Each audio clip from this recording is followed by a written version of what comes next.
प्रिय भक्तजनों, जय श्री राधे, जय श्री श्याम। आज की इस ऑडियो ट्रैक में हम आपको श्री प्रेमानंद जी महाराज जी के मुखारबिंद से निकली वाणी, जिसमें रानी रत्नावती जी के बारे में बताया गया है, जिसे आप जरूर सुने। भक्तजनों, हमारा उद्देश्य है महाराज जी के प्रवचन को जन जन तक पहुंचाना है। अगर आप और भी प्रवचन सुनना चाहते हैं तो अपने चैनल को सब्सक्राइब करके, वीडियो को लाइक करके, कमेंट करके जरूर बताना। श्री रत्नावती जी पूरी जैसी एक राजरानी होती है, कहीं भी कोई भक्ति का आचरण नहीं। पूर्व में ये राजघराने में राज बहु राजरानी के रूप में वैसे ही समस्त विषयों का सेवन कर रही जैसे एक संसारिक रानी करती है।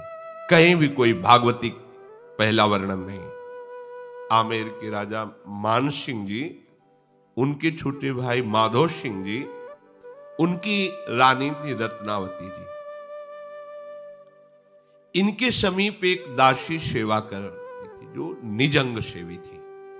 इनकी जो निज दासी है, कई प्रकार की दास दासियां होती, तुम्हारा यहां तक केवल सेवा में प्रवेश, तुम्हारा यहां वो नहीं जो उनके जैसे शयन कर रही तो चरण चाप रही, ऐसी निज सेविका।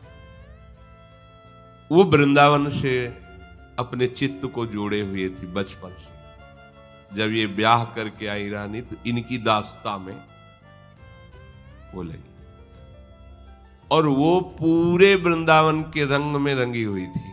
बाहर से दासी भाव, सेवा में संसारिक, अंदर से पूरे लाल बिहारी के अनुराग में डूबी हुई। वो उनके जैसे शरीर सेवा में होती तो कभी कभी रहा नहीं जाता, लंबी सांस लेके हा नवल किशोर, हा नंद किशोर, हा वृंदावन चंद, और आंसू गिरने। रानी ऐसी दिखती है, ये क्या है? ये किसका नाम नवल किशोर है, किसका नाम नंद किशोर है? ये रहती तो मेरे पास हर समय, फिर ये प्यार किससे करती है? लंबी लंबी सांसें लेकर ऐसा सप्रेम उच्चारण करती। रत्नावती जी के हृदय में कुछ होने लगता। इनका तो हृदय है, अरे जो जड़ हैं वो भी द्रवित होने लगते हैं भक्तों की पुकार से। जब भरत जी का प्रसंग आता है चित्रकूट में, जब वो सिया राम ऐसे कहते तो पूरी प्रकृति द्रवित हो जाती है। हाँ, नाम में बड़ी अपार सामर्थ्य है। उनके हृदय में ऐसी एक विकलता सी होती कि क्या है। बहुत अच्छा लगता, नाम सुनना अच्छा लगता, चित्त में एक विशेष आकर्षण होता।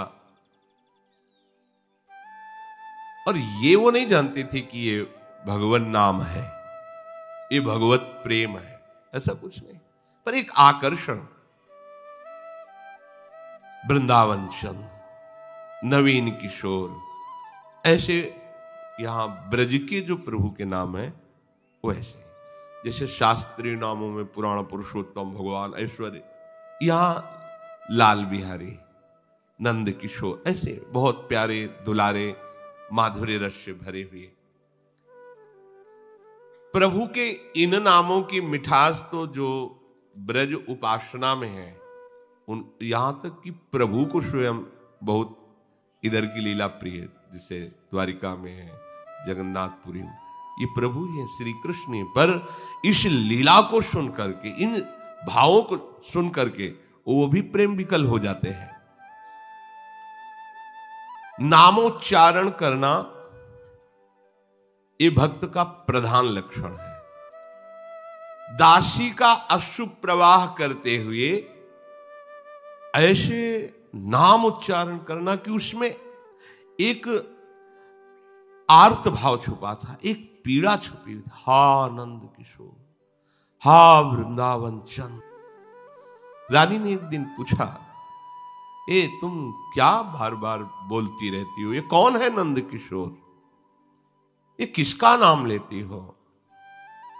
रहती तो मेरे पास हो पर तुम प्रेम किसी और से करती हो, कौन है ये?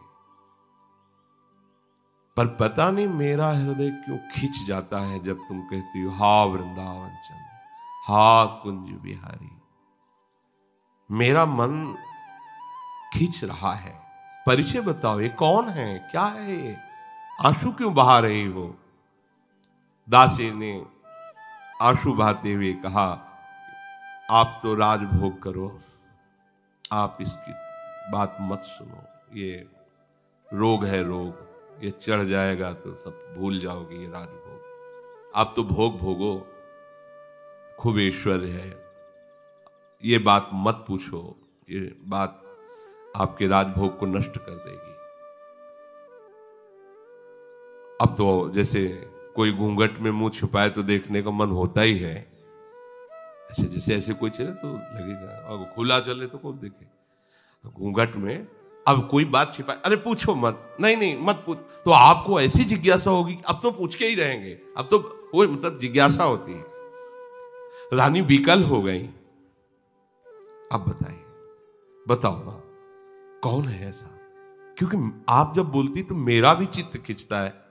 तो महारानी जी आप मत पूछो, दिन रात ये अपने राजभोग भोगिए, मेरी दशा मत पूछिए, नहीं नहीं बताओ ना तुम, तो मेरे ऊपर तो वृंदावन की संतों की कृपा हुई है, वृंदावन जाती थी, सत्संग करती थी, और प्रभु के नाम का परिचय संतों से मिला, उनके रूप का परिचय मिला। जब से रसिक नरेश वृंदावन रसिकों की कृपा हुई, तब से ये नाम भगवान का नाम है, नंद किशोर।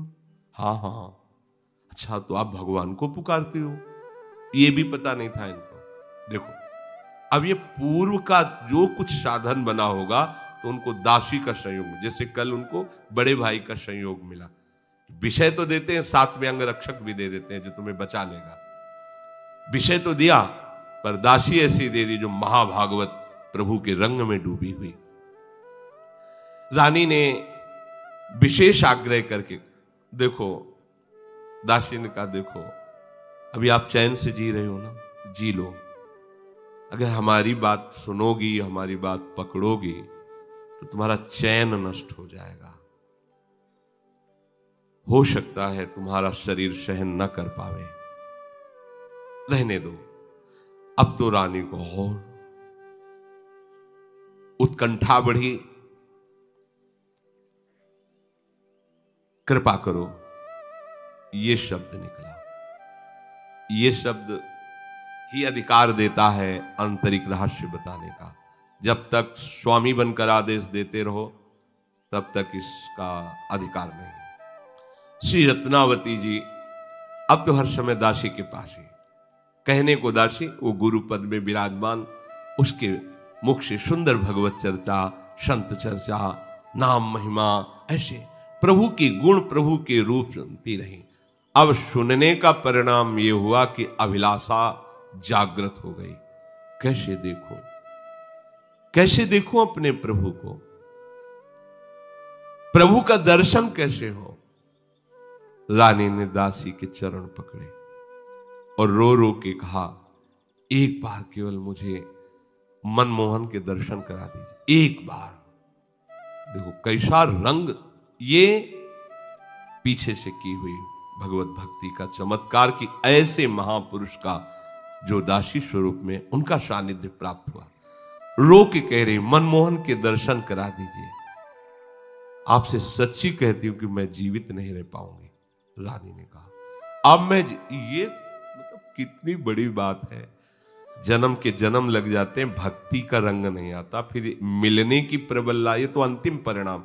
इसीलिए तात स्वर्ग अपवर्ग सुख, धरी तुलाए कंग, तूलन पाही सकल मिली, जो सुख लव सत्संग। देखो ना, एक क्षण के संग ने कैसा परिवर्तन कर दिया राज, नाना प्रकार के भोगों में रत उस रानी का।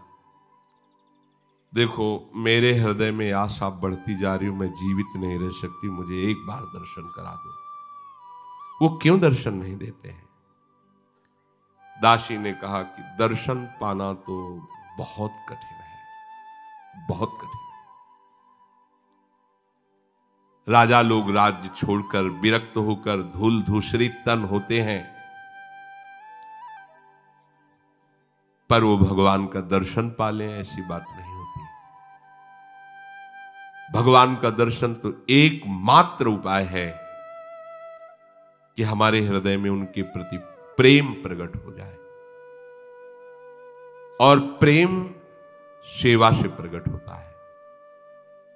इसलिए हमारी इच्छा है कि आप लाल बिहारी की सेवा विराजमान करो। अच्छे अच्छे पकवान आपके पास सब सामग्री है, खूब उनको भोग लगाओ, उनको दुलार करो। प्रभु के प्रति जितना अपनापन होता जाएगा उतना ही प्रेम बढ़ता जाएगा, और उसी प्रेम में जहां आप सेवा कर रहे हो वहीं से वो प्रकाशित हो जाएंगे। राधा बाबा को छवि से ही पहले हुए थे, जो श्री कृष्ण की छवि थी वही ऐसा लग रहा था, वही हमारे हृदय में आकर विराज, हृदय से निकलकर छवि में, छवि से निकलकर एक हो गए, बाहर भीतर एक प्रभु हो गए। इंद्रनील मणि रूप प्रगट स्वरूप कियो, लियो वह भावयो स्वभाव मिली चली है। नाना विधि राग भोग लाड़ को प्रयोग, जामे जामिनी सुपन जोग भई रंग रली है। करत श्रृंगार छवि सागर न पारावार, रहत निहारी वाही माधुरी सुपली है। कोटिक उपाय करे जोग यज्ञ पार परे, ए पे नहीं पावे यह दूर प्रेम गली है। जैसा गुरु स्वरूपादासी ने आदेश किया वैसे ही रत्नावती जी ने इंद्र नीलमणि की एक प्रभु श्याम सुंदर की मूर्ति बनवाई। अर्चा विग्रह के रूप में प्रभु को सेवा में विराजमान किया। दासी ने जैसी जैसी सेवा की भावना बताई वो अपने हृदय में धारण कर वैसे ही इस मार्ग में लाड़ की प्रधानता होती। लाड़ माने दुलार। प्रेम मार्ग में वैदिक सिद्धांत नहीं, भाव सिद्धांत, दुलार। जैसे हमें जब जो आवश्यकता होती है वैसे ही हम प्यारी जो सर्दी है अंगीठी, सर्दी है गर्म कपड़े, सर्दी है गुनगुना जल, जिससे उनको सुख में, बिल्कुल वैसे ही आत्मवत दासी के साथ मिलकर के प्रभु की सेवा प्रारंभ कर दी।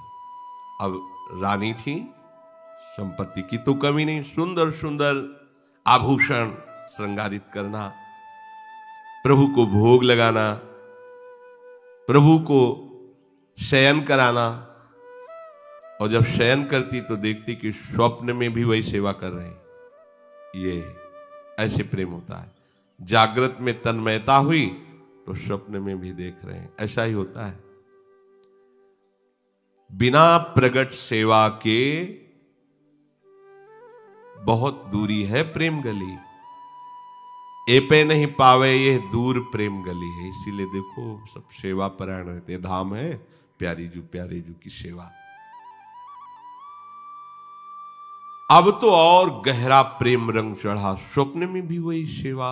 इंद्रनीलमणि ठाकुर जी सुंदर सुंदर कोमल वस्त्र, आभूषण, चंदनाद, इनसे श्रृंगार करना, घंटों श्रृंगार में डूबे रहना, फिर श्रृंगार करके टकटकी लगा करके एकदम उसी श्रृंगारित प्रभु के रूप का दर्शन करना। अब तो प्राण व्याकुल हो गए रूप माधुरी के लिए। कोई करोड़ों यज्ञ करे, योग करे, साधना करे, संसार से मुक्त भी हो जाए, पर प्रभु का प्रेम नहीं प्राप्त कर सकता। ये साधनों से नहीं, ये प्रेम पथ अत्यंत दुर्लभ है। प्रभु की सेवा, प्रभु का चिंतन, रत्नावती जी को जो लालसा जगी हुई थी नाम और गुण सुनने से, उसमें और आग लग गई सेवा से। अब तो क्या करूं, अब भी दर्शन नहीं हो रहे प्रकट। दासी से पूछा, आपने जो जो कहा हो गया, अब क्या करूं, अब तो जिया नहीं जा रहा, हमें प्रगट दर्शन चाहिए। क्या उपाय हो सकता है? ये देखो, महापुरुषों के संग का प्रभाव कि ठीक पद्धति प्राप्त होती है। मैं आपको अब अंतिम उपाय बताती हूं, इसमें निश्चित भगवत साक्षात्कार होता है। आप महल के निकट एक संत निवास बनाइए, नगर से बाहर सभी मार्गों पर विश्वसनीय पहरेदार बैठा लिए और उनको समझा दीजिए कि किसी भी वैष्णव साधु को देखें तो प्रणाम करके हाथ जोड़कर विनय पूर्वक श्रद्धा पूर्वक यहां महल में लावें। पास में जो संत निवास है उनको यहां लाया जाए, उनके चरण पखारे जाए, विनय करके उनको सुंदर सुंदर भोजन पवाया जाए और आप एक चिक डाल करके, क्योंकि रानी बाहर प्रगट में नहीं, आप उन संतों का दर्शन कीजिए। फिर आप देखिए आपको श्याम सुंदर उन्हीं संतों के बीच में दिखाई देंगे। क्योंकि अगर कहीं ढूंढना है प्रभु को तो संतों के बीच में मिलते हैं। कभी भी कहीं भी किसी को भी मिले ना तो संतों से ही मिले। चली मन ढूंढर जाइए सतगुरु के छौना। ये लालजू क्या है?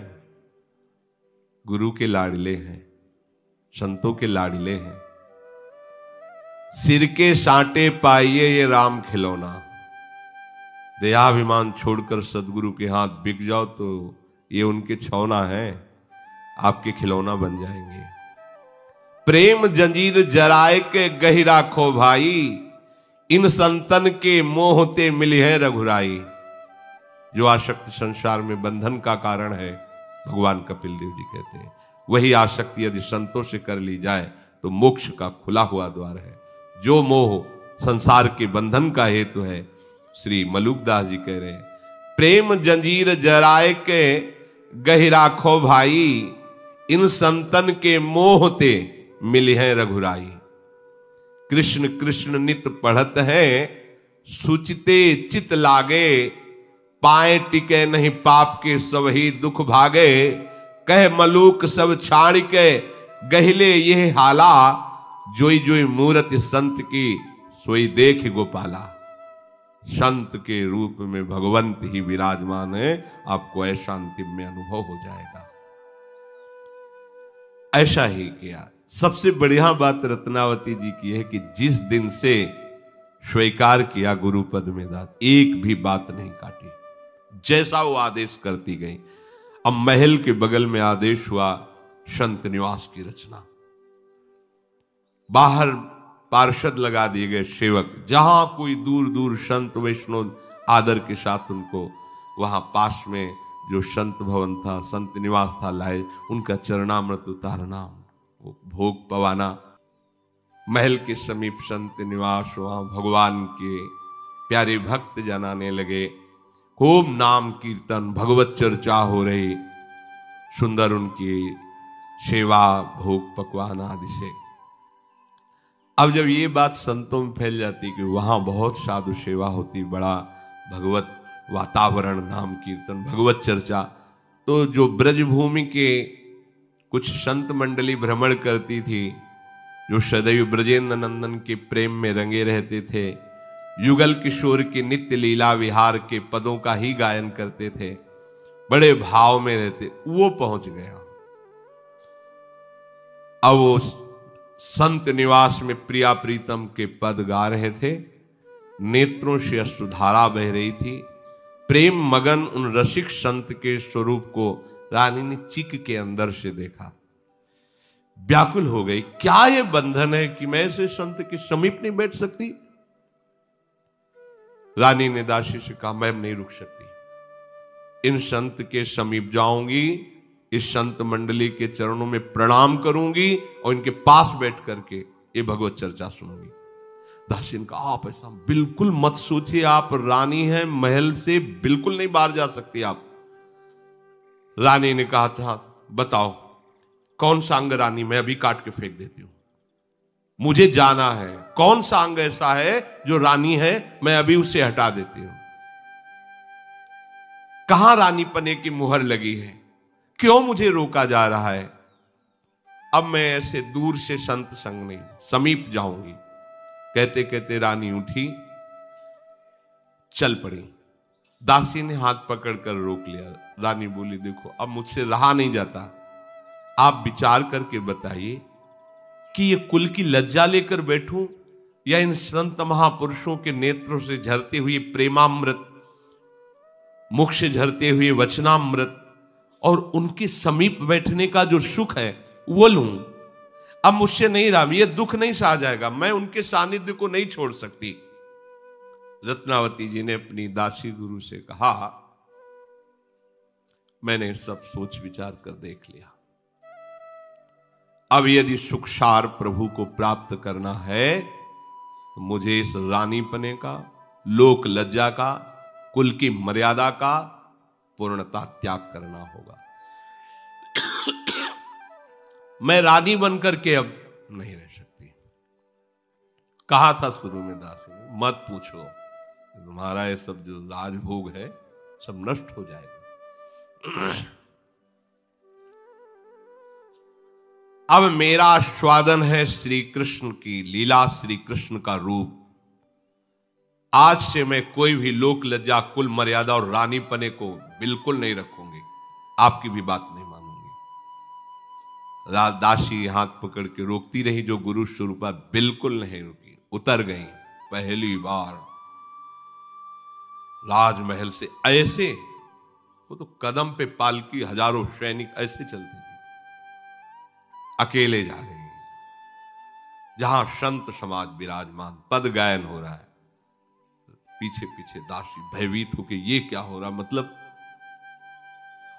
गई और चरणों में लिपट गई संतों के,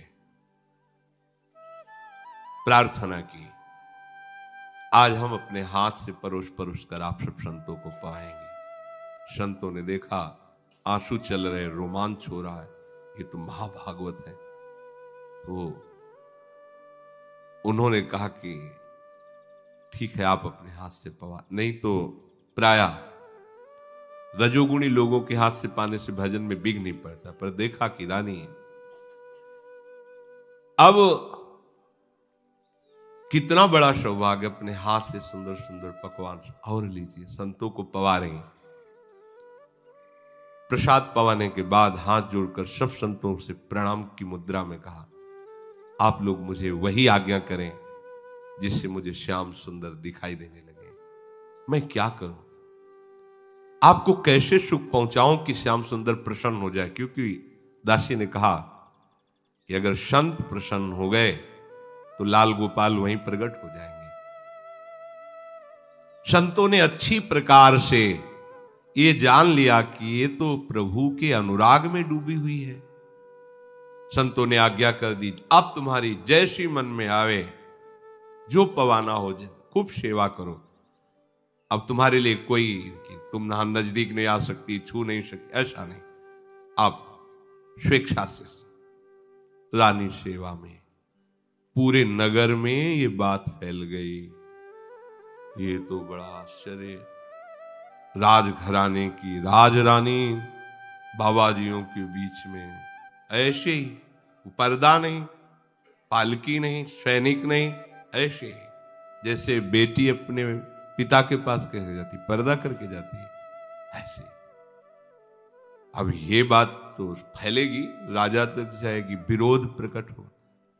आगे समय पूरा हो गया, कल इसकी चर्चा जो प्रभु की प्रेरणा होगी तो शेष चर्चा आगे। श्री राधा। भक्तजनों, आपको श्री प्रेमानंद जी महाराज जी का प्रवचन कैसा लगा कमेंट करके जरूर बताएं, और कमेंट में जय श्री राधा जय श्री श्याम जरूर लिखें।